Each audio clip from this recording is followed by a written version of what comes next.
Global IT के YouTube channel में आप सभी का एक बार फिर स्वागत है।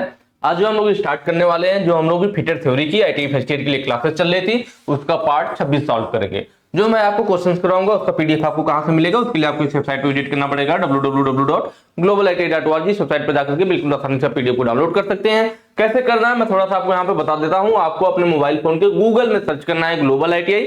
जैसे ही सर्च करेंगे आपको पहली वेबसाइट globalit.org के नाम से मिल जाएगी। इस पर आपको क्लिक कर लेना है। क्लिक करेंगे नया टैब कुछ इस तरह से ओपन होगा।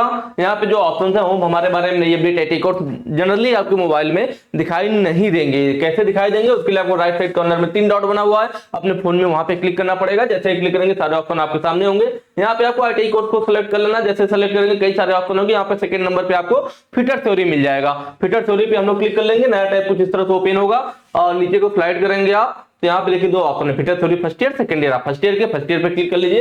क्लिक करेंगे नया टाइप कुछ इस तरह से होगा। नीचे को स्लाइड करेंगे और हम देखेंगे यहाँ पे लिखा हुआ fitter theory first year PDF. यहाँ पर नीचे आपको पीडीएफ पे लिंक दिए हुए हैं, आप क्लिक करके बिल्कुल आसानी से डाउनलोड कर सकते हैं। चलिए हम लोग अपने क्वेश्चन की तरफ चलेंगे। आज का हमारा पहला क्वेश्चन है, 2 मेटिंग भागों के बीच में संबंध के लिए प्रयुक्त शब्द क्या है?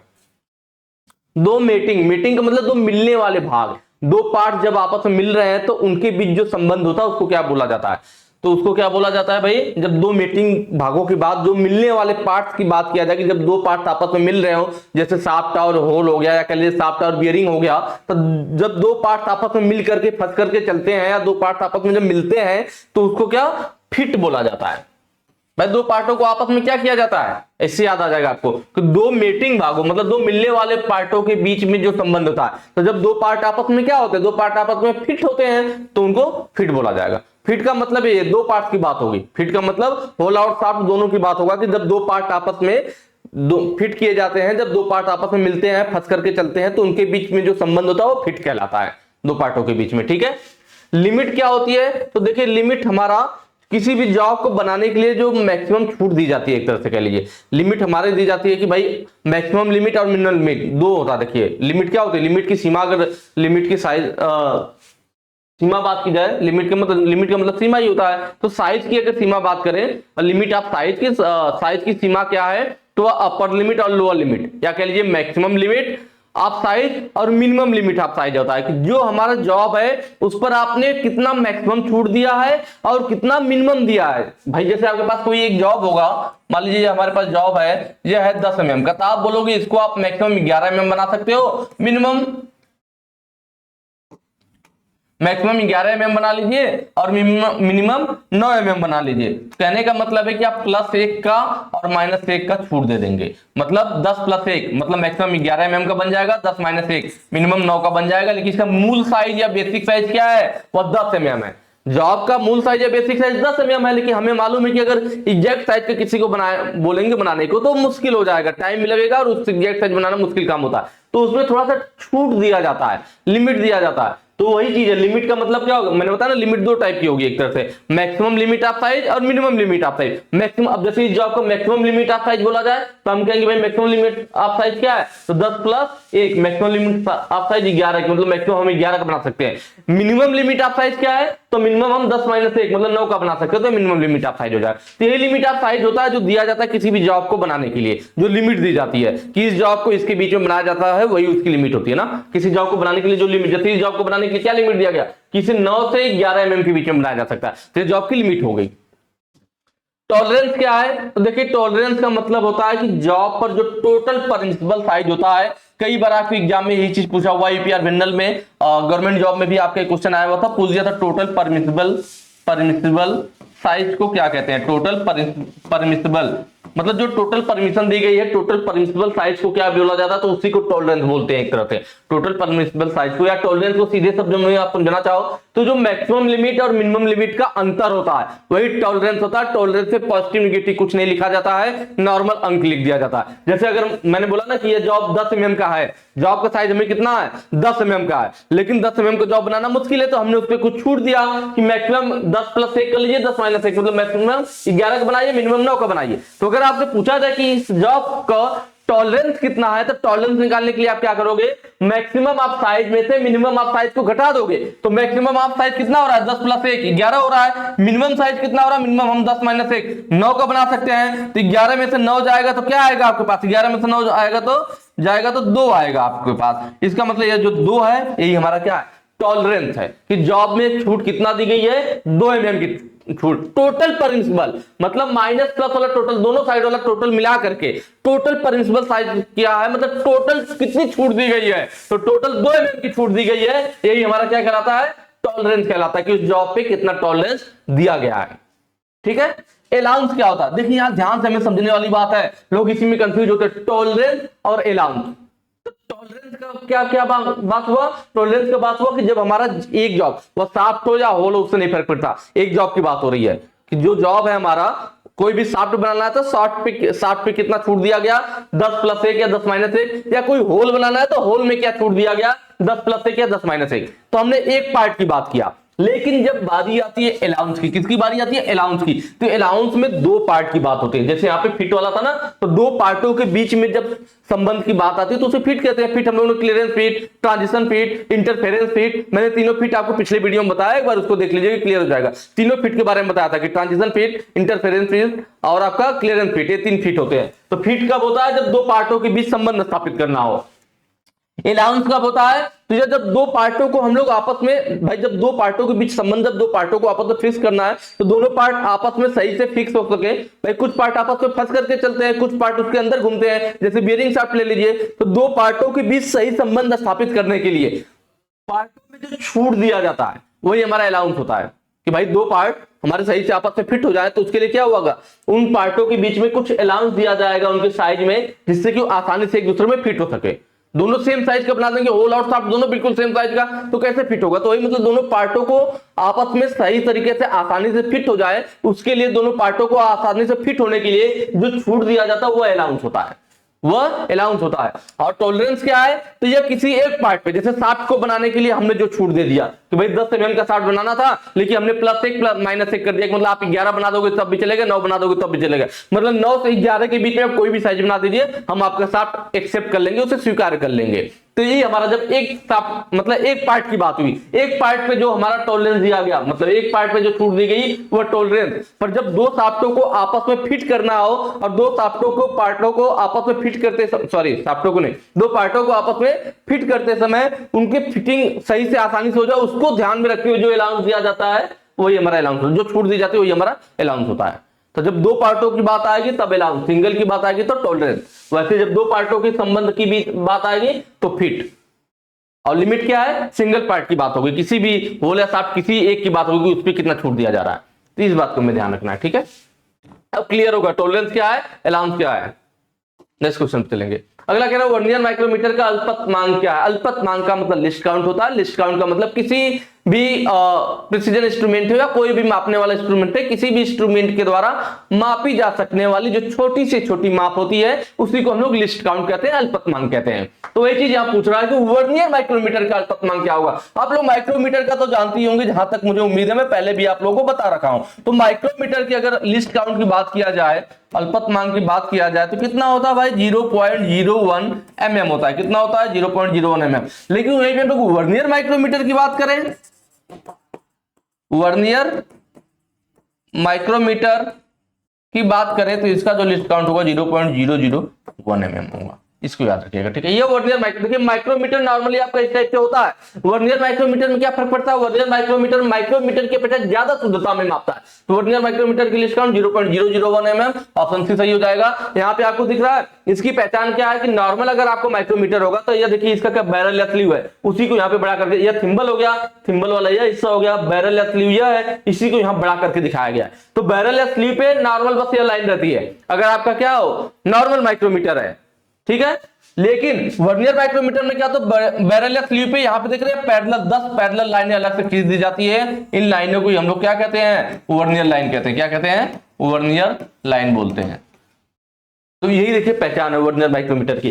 बैरल या स्लीव पे अलग से या पैरेलल 10 लाइन, अगर डेटम लाइन के पैरेलल 10 अलग से लाइनें खींच दी जाए तो वो हमारा वर्नियर माइक्रोमीटर हो जाता है, और उसकी लिस्ट काउंट 0.001 mm होती है। कैसे लिस्ट काउंट निकाल सकते हैं, तो आप जो थिम्बल के एक भाग का मान निकाल लीजिए और वर्नियर लाइन जो खींची गई इसके एक भाग का मान निकाल लीजिए, दोनों को आपस में घटा लीजिए, वर्नियर माइक्रोमीटर का लिस्ट काउंट निकल जाएगा। देखिए थिम्बल के एक भाग का मान कितना होता है, जो इसका लिस्ट काउंट होता है साधारण माइक्रोमीटर का, तो थिम्बल के एक भाग का मान 0.01 mm होता है।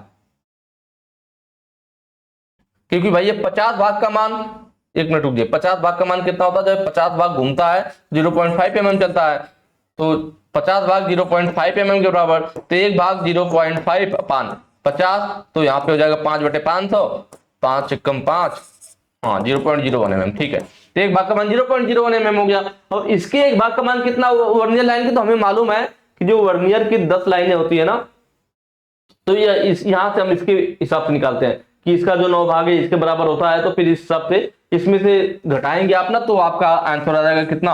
जैसे मैंने बताया जो वर्नियर लाइन है इसके 1 भाग का मान, यह मैं आपको पीछे भी बता रखा हूं कि वर्नियर लाइन का है तो इसके 1 भाग का मान, और सिंबल के, तो सिंबल के 1 भाग का मान 0.01 है, फिर आप वर्नियर लाइन के 1 भाग का मान निकालेंगे, दोनों को आपस में घटा लेंगे, आपको लिस्ट काउंट मिल जाएगा कितना, 0.001 mm। ठीक है, नेक्स्ट क्वेश्चन पे चलेंगे।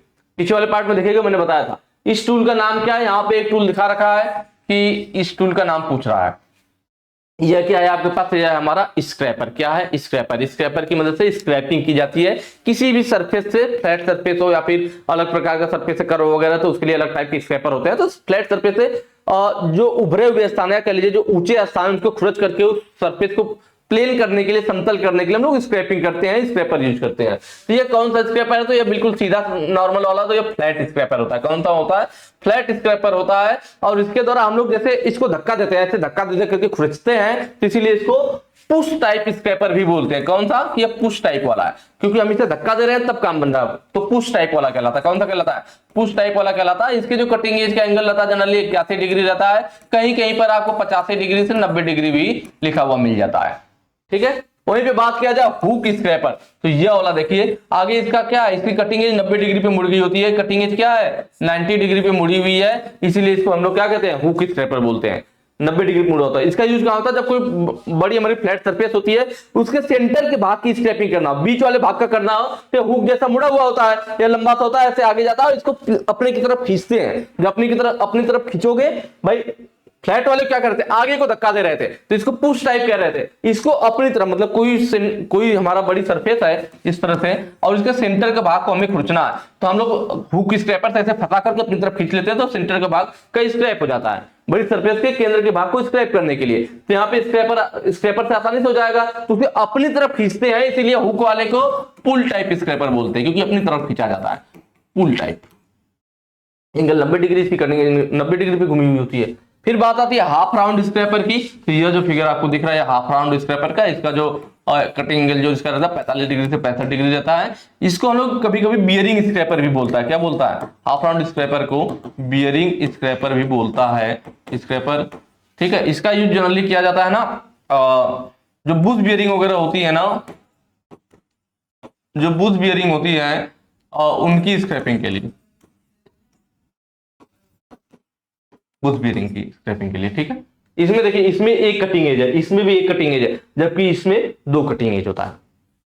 अब थ्री स्क्वायर स्क्रैपर या फिर ट्रायंगुलर स्क्रैपर बोलते हैं। क्या बोलते हैं, ट्रायंगुलर स्क्रैपर। ट्रायंगुलर स्क्रैपर में क्या होता है भाई, ट्रायंगुलर स्क्रैपर में यह 3 स्क्वायर का, ट्रायंगुलर मतलब जिसमें 3 भुजाएं हैं, मतलब इसमें 3 कटिंग एज होगी। इसमें कितनी, ट्रायंगुलर त्रिभुज है तो इसमें 3 कटिंग एज होगी, तो इसको लोग ट्रायंगुलर स्क्रैपर बोल देते हैं। इसका जो एंगल रहता है वो 55 डिग्री से 60 डिग्री रहता है। कितना रहता है, 55 डिग्री से 60 डिग्री रहता है। और इसका यूज किया जाता है और छोटे छिद्रों की स्क्रैपिंग करनी हो, किसके लिए, अगर छोटे छिद्रों की स्क्रैपिंग करनी हो, छिद्रों की स्क्रैपिंग करना हो, या फिर होल का डीबरिंग करना हो, छिद्र या होल का डीबरिंग। डीबरिंग का मतलब होता है कि जो होल बने हुए उनके किनारे, जो ऊपरी किनारे हैं, उनको चैम्फर टाइप करना, उसके धार को खत्म करना, तो होल का वही डीबरिंग करना। तो होल का डीबरिंग करना है, छोटे छिद्रों की स्क्रैपिंग करना, तो हम लोग ट्रायंगुलर स्क्रैपर यूज करते हैं। सबके बारे में पता चल गया होगा। चलिए नेक्स्ट क्वेश्चन पे चलेंगे।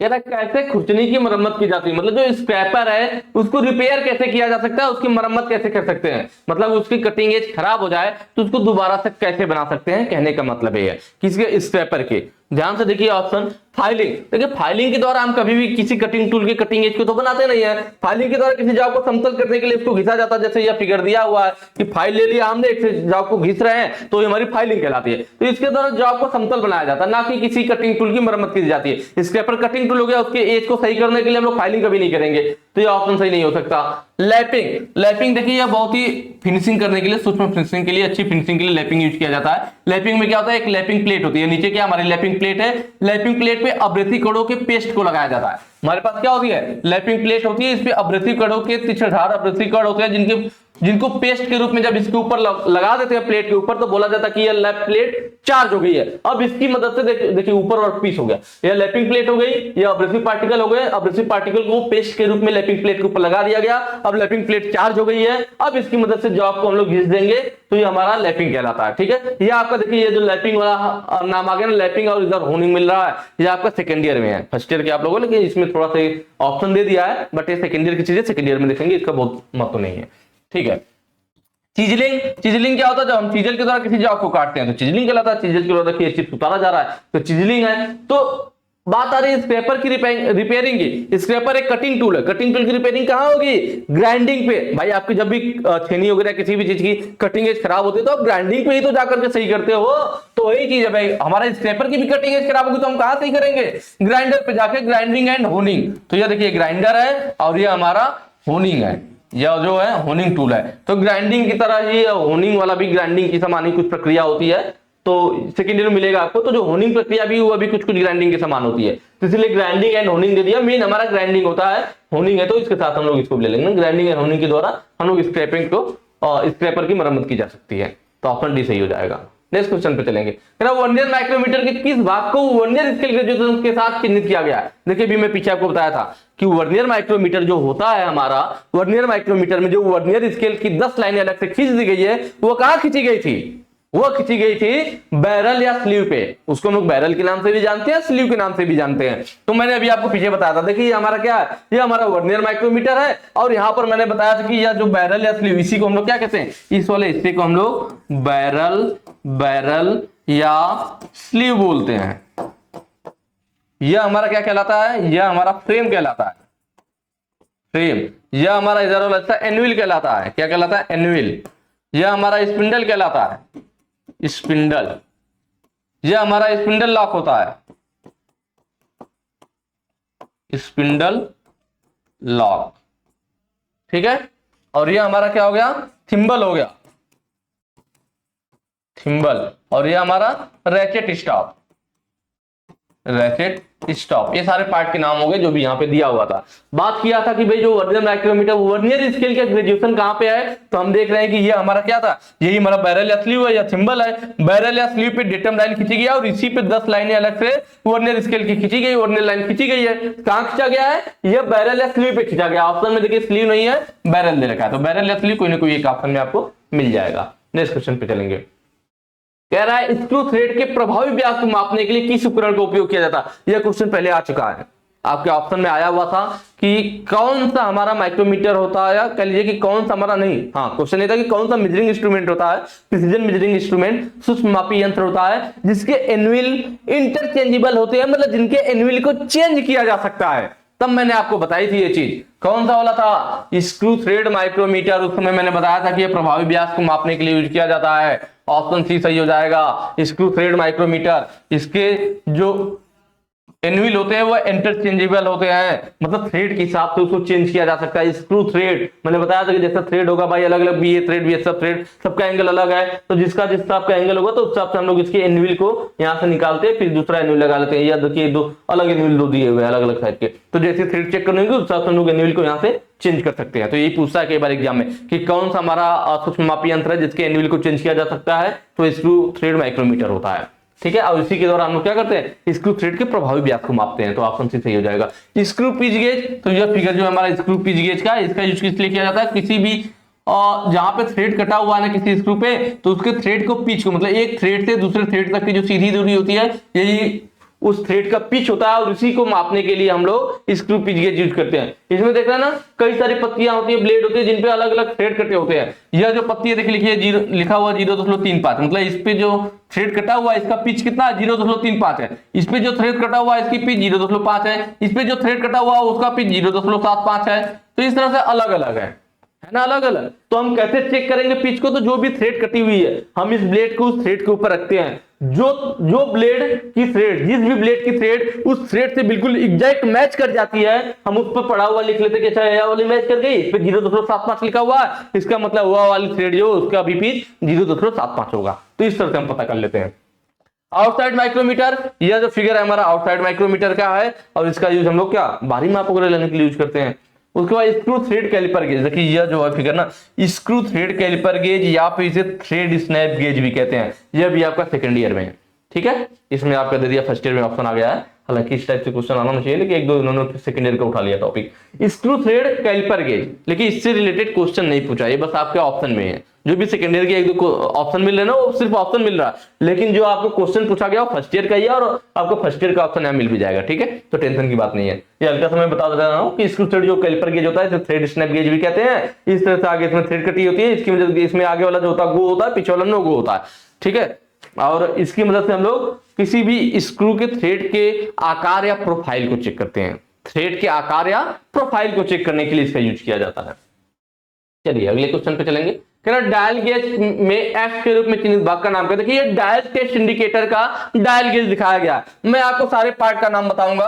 देखिए यहाँ पे यह जो पार्ट है ना, इस पार्ट को हम लोग क्या बोलते हैं,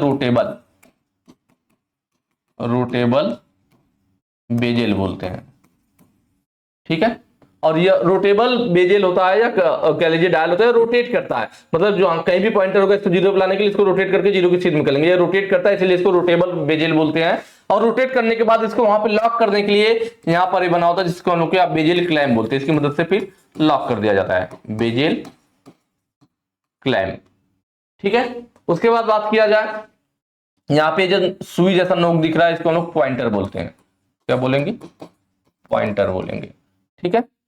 उसके बाद यह जो छोटा सा यहाँ पे एक और डायल बना हुआ है छोटा सा, इसको रिवॉल्यूशन काउंटर बोला जाता है, रिवॉल्यूशन काउंटर,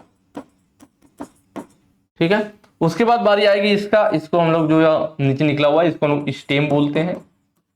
और यह जो पूछ रखा है क्वेश्चन में कि इसको क्या बोला जाता है, तो इसको हम लोग बोलते हैं प्लंजर। क्या बोलते हैं, प्लंजर बोलते हैं।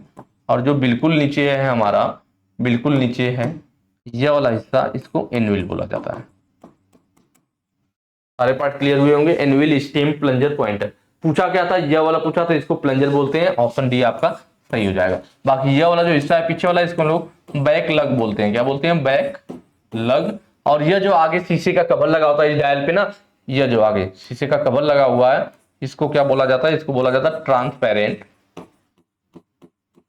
ट्रांसपेरेंट मतलब पारदर्शी, और डायल कवर, पारदर्शी डायल कवर या ट्रांसपेरेंट डायल कवर,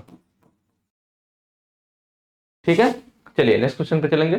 अगला कह रहा है what is the lower limit of size if dimension is state at. मतलब ये देखिए डायमेंशन दिया गया है, उसका लोअर लिमिट ऑफ साइज पूछ रहा। मैंने बताया था ना, जो लिमिट होती है कोई भी जॉब बनाना होता तो उस पर लोअर लिमिट और अपर लिमिट दी जाती है कि मिनिमम इसको इस साइज का बना सकते हैं, मैक्सिमम इसको इस साइज का बना सकते हैं। तो यह दिया हुआ है, पूछ रहा है क्या दिया हुआ, पहले मैं इसको लिख लेता हूं 25 प्लस 0.084, और नीचे भी दोनों प्लस में ही, मतलब दोनों एक ही साइड में, ऊपर ही दोनों बनेगा। अगर दोनों साइड होता है जैसे दोनों साइड एक प्लस में आए, मतलब दोनों ऊपर ही बनेगा। तो जब दोनों एक ही साइड में बनता है तो उसको यूनिलेटरल टॉलरेंस बोलते हैं ना, और अगर दोनों साइड बने तो उसे बाइलेटरल बोलते हैं।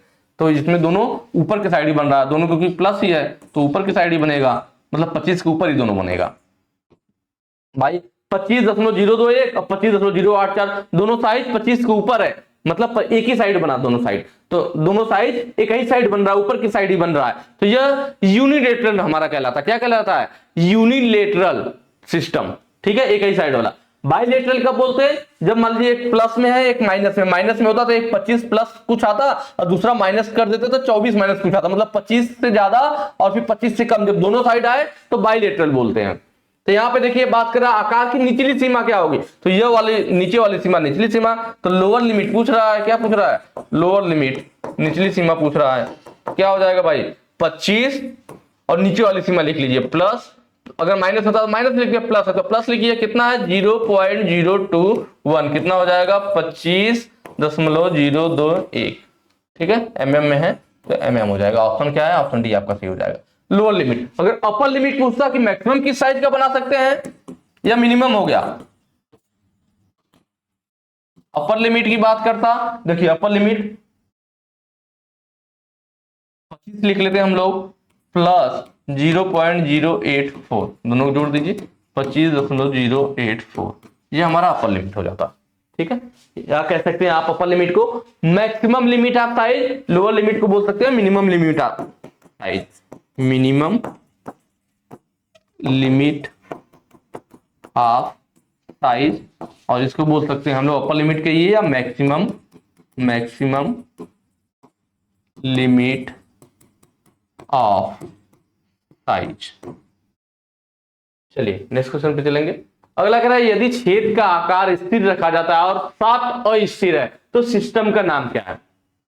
देखिए बाइलेटरल सिस्टम, यूनिलेटरल सिस्टम, अभी मैंने आपको बता दिया। जैसे अगर आपको साइज क्या दिया जाए भाई 20 दे दिया और ऊपर वाला क्या है एक ही साइड दिया जाए, नीचे का शून्य रखा जाए, मान लो हमने दे दिया कि 20 प्लस 2 का जो है ऊपर, और नीचे दे दिया हमें क्या 20 माइनस 0, मतलब निचली सीमा क्या है 0 है, ऊपर क्या मूल साइज 20 हो गया, और मैक्सिमम हम 22 का बना सकते हैं, मिनिमम तो 0 है, मतलब 20 ही, मतलब एक ही साइड 20 के ऊपर ही बन रहा है, 20 और 22 मतलब एक ही साइड बन रहा है। जब हमारा लिमिट एक ही साइड रहे तो यूनिलेटरल सिस्टम कहलाता है। क्या कहलाता है, एक ही साइड जब रहेगा तो यूनिलेटरल सिस्टम। बाइलेटरल सिस्टम कब होगा, जब मान लीजिए 20 प्लस 2 दे दूं मैं और 20 माइनस 2 दे दूं, तो अब क्या होगा, अब मैक्सिमम बनेगा 22 का, मिनिमम बनेगा 20 में से 2 गया 18 का, मैक्सिमम 22, 20 प्लस 2 22, मिनिमम 20 माइनस 2 18। तो देखते हैं अब 20 के दोनों साइड है 22 और 18, 20 के ऊपर भी 20 के नीचे भी, जब दोनों साइड मिलता है हमें तो बाइलेटरल कहलाता है। क्या कहलाता है ये हमारा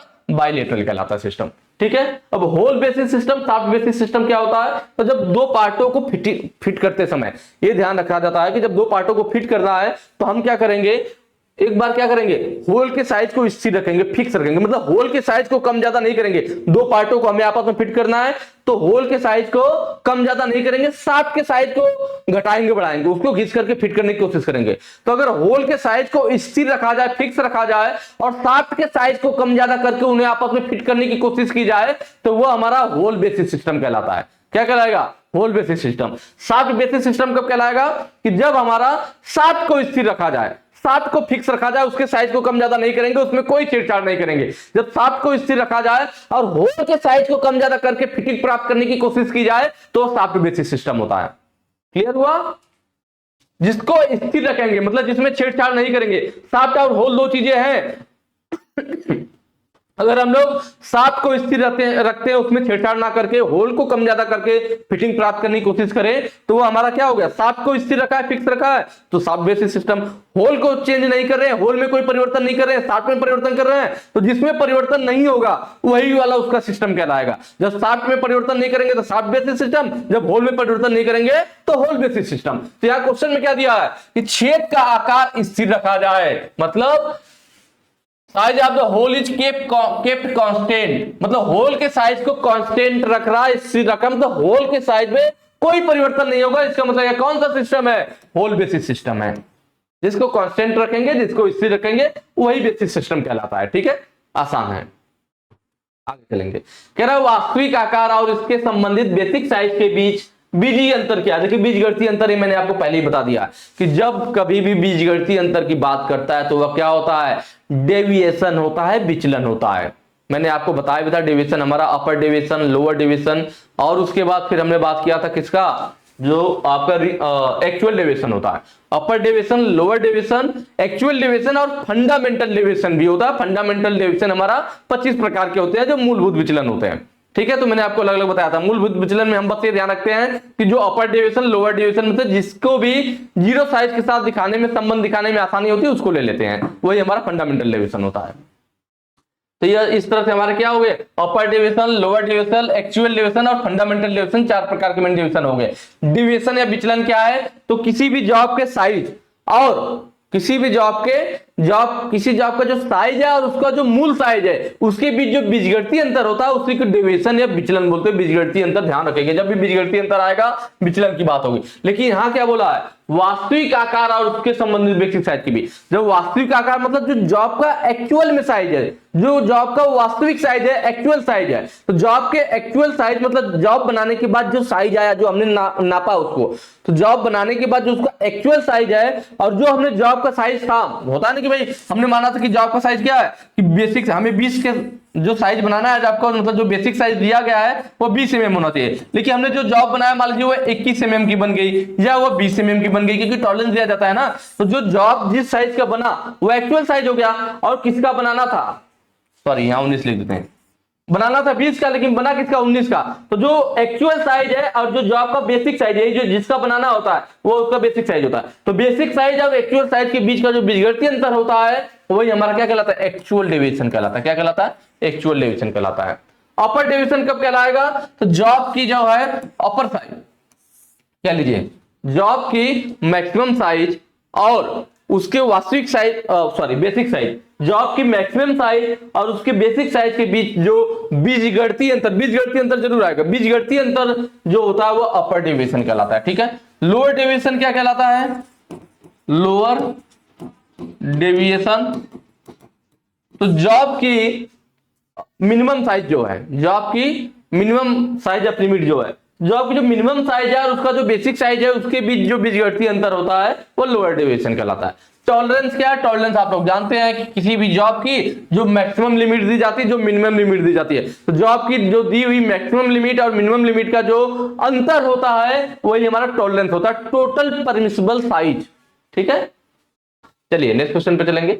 अगला कह रहा है कि डायल टेस्ट इंडिकेटर के साथ किस उपकरण का उपयोग किया जाता है। देखिए डायल टेस्ट इंडिकेटर के अभी हमने पीछे देखा था, इस तरह से सारे पार्ट्स का नाम भी बताया था हमने। तो ये डायल था, इसको किसके साथ यूज किया जाता है, तो इस डायल को इसके साथ यूज करते हैं, या इसका स्टैंड कहलाता है, या कहीं कहीं पे स्टैंड के साथ यूज करते हैं, या कहीं कहीं पे स्टेम भी बोलता है। ठीक है।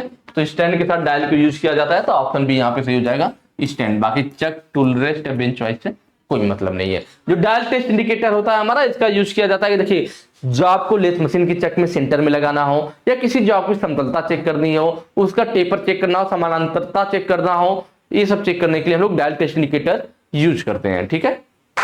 यह तुलना करने वाला यंत्र होता है, कंपेयर करने वाला यंत्र होता है।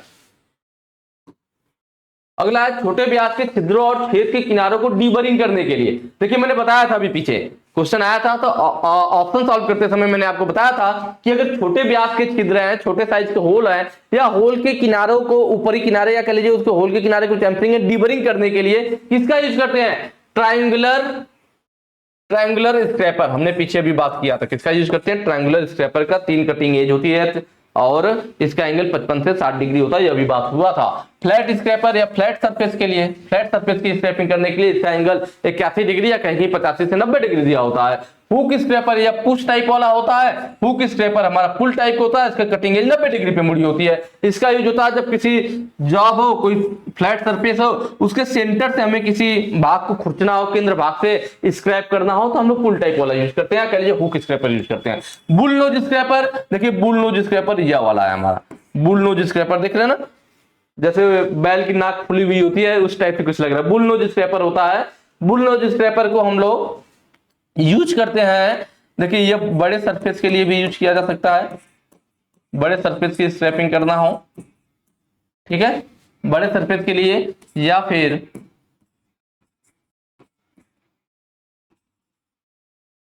हाफ राउंड सरफेस के लिए भी।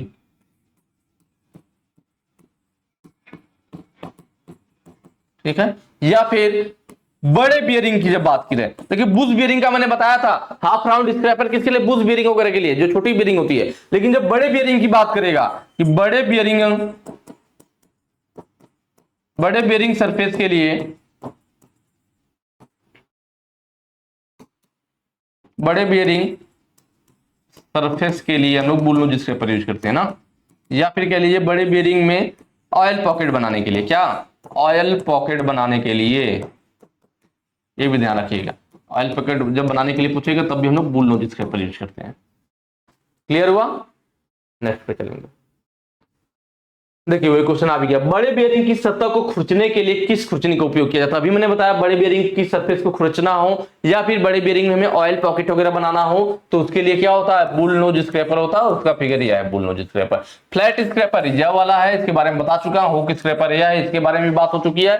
ट्रायंगुलर स्क्रैपर है और इसके बारे में भी अभी जस्ट पीछे बात हुई है। नेक्स्ट क्वेश्चन पे चलेंगे। आकार की अधिकतम सीमा और आकार की न्यूनतम सीमा के बीच का अंतर क्या है? देखिए आसान चीज है, कई बार मैं बता चुका कि भाई आकार की अधिकतम सीमा मतलब मैक्सिमम लिमिट जो दी गई है, मैक्सिमम लिमिट या कह लीजिए maximum limit of size, maximum limit of size जो साइज की मैक्सिमम लिमिट है, और minimum limit of size, minimum limit of size, इन दोनों का जो अंतर होता है भाई मैक्सिमम लिमिट और मिनिमम लिमिट, उनका जो अंतर आएगा वही हमारा क्या होता है? टोटल परमिसिबल साइज होता है, उसी को हम लोग टॉलरेंस कहते हैं। तो ऑप्शन ए आपका सही हो जाएगा, टॉलरेंस। बेसिक साइज मैंने आपको बताया था, जो आपकी मेन साइज दी जाती है जिसपे हम लोग छूट देते हैं। जैसे 20 mm है तो हमने बताया कि हम 21 का बनाएंगे तब भी चल जाएगा, 19 का बताएंगे तब भी चल जाएगा। तो जिस साइज पर छूट दिया जाता है वही उसका बेसिक साइज होता है। Limit of size, limit of size का मतलब यही होगा कि किसी भी जॉब को बनाते समय उसमें मैक्सिमम लिमिट ऑफ और मिनिमम लिमिट ऑफ जो साइज दी जाती है, जो मैक्सिमम और मिनिमम लिमिट तय किया जाता है वही लिमिट ऑफ साइज होता है। अपर डेविएशन, देखिए डेविएशन मतलब विचलन, विचलन का हमने बात किया था, बीजगणितीय अंतर इसमें आता है कि किसी जॉब की जब बात किया जाएगा क्या कि किसी जॉब का जो मूल साइज है और उसका जो मैक्सिमम साइज है उसके बीच का जो बीजगणितीय अंतर होगा वही उसका अपर डेविएशन कहलाता है। अगले क्वेश्चन पे चलेंगे, आज का लास्ट क्वेश्चन है, कह रहा है ग्रेड ऑफ टॉलरेंस कौन सा है? देखिए बाइलेटरल टॉलरेंस हमने बात कर लिया था कि जब टॉलरेंस दोनों तरफ दी जाए कि भाई जैसे जब 20 है, बाइलेटरल का मतलब क्या 20 है, हम बोल दे कि 21 का बनेगा तब भी चलेगा, 19 का बनेगा तब भी चलेगा।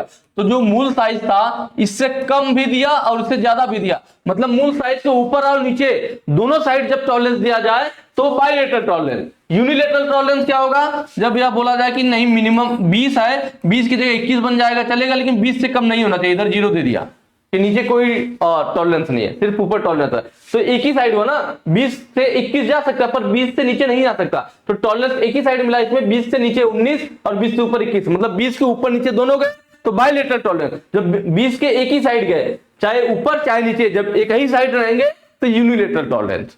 ठीक है। फंडामेंटल टॉलरेंस, देखिए फंडामेंटल टॉलरेंस को ही ग्रेड ऑफ टॉलरेंस कहते हैं। यह हमारा 18 प्रकार का होता है, कई बार अभी एग्जाम में पूछा गया है, कंपटीशन वाले एग्जाम में आ जाता है। कितने प्रकार का होता है? 18 प्रकार का होता है। इसको हम लोग IT 01, IT 0, IT 1 से लेकर के डॉट डॉट ऐसे ही IT 16 तक ले जाते हैं। IT 16 के द्वारा दर्शाया जाता है। तो टोटल कितने हो गए? IT 1 से IT 16 तक टोटल 16 ग्रेड हो गए, बाकी IT 0 और IT 01 तो 17 18 टोटल 18 ग्रेड होते हैं। कौन से? फंडामेंटल टॉलरेंस के टोटल 18 ग्रेड होते हैं। इसी फंडामेंटल टॉलरेंस को ही ग्रेड ऑफ टॉलरेंस के नाम से जाना जाता है। ठीक है। जैसे जैसे नंबर बढ़ता जाएगा टॉलरेंस की सीमा भी वैसे ही बढ़ती जाती है। बाकी फंडामेंटल डेविएशन तो मैंने बताया था, ये हमारा कितने टाइप का होता है? फंडामेंटल डेविएशन हमारा 25 टाइप का होता है। कितने प्रकार का होता है? जैसे 18 टाइप प्रकार का, वैसे ये 25 प्रकार का होता है। और फंडामेंटल डेविएशन को मिनिमम डेविएशन के नाम से भी जानते हैं, ये भी ध्यान रखिएगा, मिनिमम डेविएशन। जैसे हम लोग फंडामेंटल टॉलरेंस को ग्रेड ऑफ टॉलरेंस के नाम से जानते हैं, वैसे ही फंडामेंटल डेविएशन को मिनिमम डेविएशन के नाम से भी जानते हैं। फंडामेंटल टॉलरेंस 18 प्रकार का होता है और फंडामेंटल डेविएशन 25 प्रकार का होता है। दोनों में ध्यान रखना, विचलन और टॉलरेंस में कंफ्यूज नहीं होना। फंडामेंटल दोनों में, एक विचलन एक टॉलरेंस है, तो दोनों में चीजें क्लियर होनी चाहिए। चलिए ठीक है, ठीक है। तो आज के लिए इतना ही, और बाकी कमेंट करके जरूर बताइएगा चीजें अच्छे से समझ में आ रही नहीं आ रही, पढ़ने में मजा आ रहा है कि नहीं आ रहा है। बाकी अगर वीडियो अच्छी लगी है तो ज्यादा से ज्यादा शेयर कीजिएगा। आगे के जो क्वेश्चंस हैं हम लोग नेक्स्ट वीडियो में सॉल्व करेंगे। Thank you.